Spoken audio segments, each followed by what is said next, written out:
Selamat malam semuanya yang sedang menonton video ini.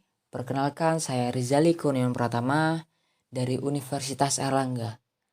Saya membuat video ini dalam tujuan untuk menuntaskan penilaian dari mata kuliah Ekologi Perairan dari Prodi Biologi Universitas Airlangga.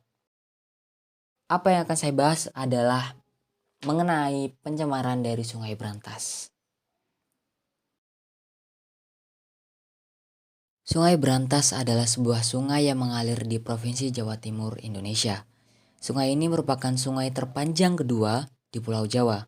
Sungai Brantas mempunyai daerah aliran sungai atau DAS seluas 11.800 km persegi atau seperempat dari luas Provinsi Jatim yang melewati 17 wilayah kota atau kabupaten di Jawa Timur. Mulai dari Kota Batu, Malang, Blitar, Tulungagung, Kediri, Jombang, hingga Mojokerto. Dan dari Mojokerto, sungai ini bercabang dua menjadi Kali Mas yang mengarah kepada kota Surabaya dan Kali Porong yang mengarah kepada Porong Kabupaten Sidoarjo. Tercatat jumlah penduduk di DAS Brantas sekitar 18 juta jiwa dari total 38 juta jiwa. Hampir 50% dari total penduduk di Jawa Timur. Sungai Brantas berperan cukup besar dalam menunjang Provinsi Jawa Timur sebagai lumbung pangan nasional. Air Kali Brantas juga menghasilkan listrik 1 miliar kilowatt per hour per tahunnya, menyediakan air baku untuk industri sebanyak 144 kubik dan PDAM 243 juta kubik per tahun. Untuk pariwisata, pertambangan, penggalian, sarana media belajar, dan banyak lagi manfaat bagi keanekaragaman hayati lainnya. Potensi air dari Sungai Brantas adalah 13.232 miliar meter per kubik per tahun, di mana telah digunakan sekitar 28,24%-nya untuk keperluan irigasi, air rumah tangga, perkotaan, dan juga industri. Sehingga Sungai Brantas menjadi sumber kehidupan bagi banyak orang di daerah Jawa Timur. Namun, Sungai Brantas menjadi salah satu dari sekian banyak sungai yang tercemar berat di Indonesia. Menurut Dewan Daerah Wahana Lingkungan Hidup atau WALHI dari Jawa Timur, sekitar 80% pencemaran yang terjadi di sepanjang hulu Sungai Brantas disebabkan limbah domestik rumah tangga. Namun, setelah memasuki daerah hilir yang masuk di wilayah Mojokerto, Surabaya, pencemaran yang disebabkan limbah industri mencapai 50%.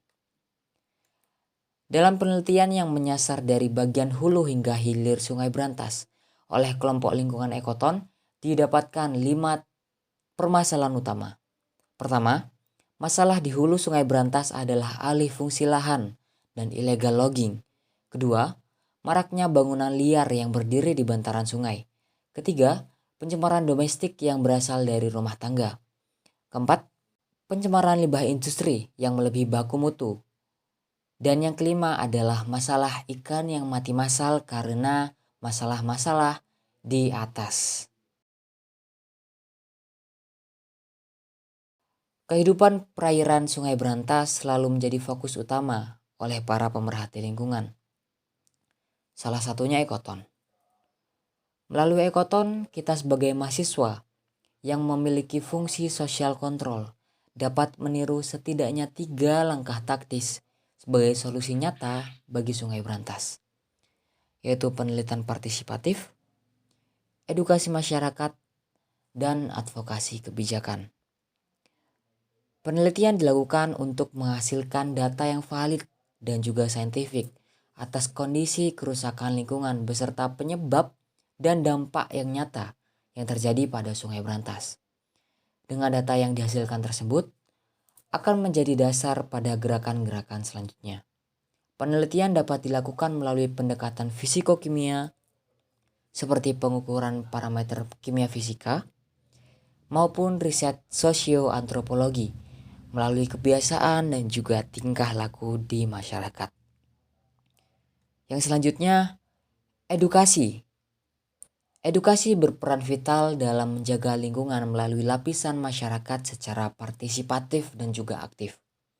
Upaya dalam mengkomunikasikan hasil penelitian kepada masyarakat dapat melalui kampanye kreatif, pendidikan lingkungan, dan juga publikasi media massa, baik itu cetak maupun elektronik. Dengan kegiatan edukasi, diharapkan masyarakat menjadi lebih tahu dan pada akhirnya masyarakat ikut berpartisipasi untuk menjaga lingkungan. Kemudian yang terakhir adalah melalui advokasi, di mana kita bergerak secara formal dalam mengawasi dan juga menyarankan pelaksanaan kebijakan lingkungan kepada stakeholder terkait. Gerakan advokasi menjadi sangat penting karena untuk mendorong terwujudnya perubahan atas ketidakadilan kondisi lingkungan yang mengarah pada pembuatan kebijakan oleh pemerintah. Gerakan advokasi haruslah dilakukan secara sistematis sesuai dengan prosedur hukum, seperti menerbitkan surat somasi ataupun policy brief kepada pihak eksekutif pemerintah, hingga mengajukan gugatan kepada pihak yudikatif terhadap pihak yang tergugat. Sekian dan terima kasih saya ucapkan, semoga bermanfaat. Wallahul muwaffiq ila aqwamit thoriq. Wassalamualaikum warahmatullahi wabarakatuh.